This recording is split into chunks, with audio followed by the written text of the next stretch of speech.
Hey guys, Roland with Impress Computers, and today we're going to be speaking about backups. In the past, people used to have various ways of backing up their data, but with ransomware and the cost of downtime, it's no longer sufficient just to have a backup on an external drive or a NAS drive, or sometimes even if you've got a cloud backup, if it's just data. The downtime that it's going to cost you to get your server and your network back up and running is going to take too long, and it's going to cost you too much money.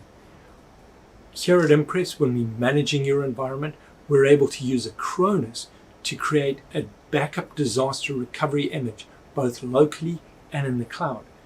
Should something happen and get past our defenses, we're able to spin up your server as a VM in the cloud or restore that complete image and have you back up and running in hours instead of weeks. If you want to know more about it, give us a call, 281-647-9977.